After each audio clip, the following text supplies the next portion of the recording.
In October 2025, God told me to pick up Watch Missions Live and not put it down. Like, it had been there, and I recorded 33 episodes, I believe 32, 33 episodes, and then hadn't done anything with it in like 4 or 5 years. And when God said pick it up, I was like, I'm all in.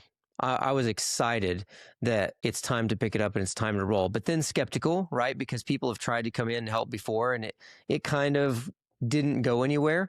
And that was probably just because I wasn't doing it properly. And now, just knowing the things that I know now with the resources and the software company and building systems for years, and all the experience and wisdom that we've gained in the years, the 5-6 years since I started it, I'm in such a better place right now to actually build it and grow it than I would have been way back then. So the first thing I did when God said pick it up and don't put it down was, I was like, you know what? We obviously don't have any resources or anything. We're just picking it up. So I'm just going to start talking about it. I'm just going to tell people this is what we're doing. And I'm not asking people for anything. I'm just saying this is what we're doing. We're going to pick it up. We're going to start telling God stories. We're going to fire up the nonprofit and just get it all moving in the right direction. And then God can do what he does.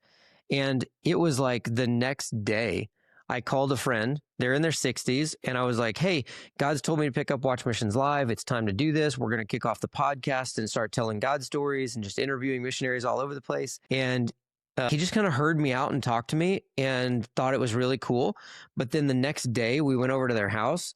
And when I get over to his house, he takes me out in the garage, and he's got a whole bunch of podcast equipment, like lights, cameras, video cameras, all the stuff, stands, all sorts of things.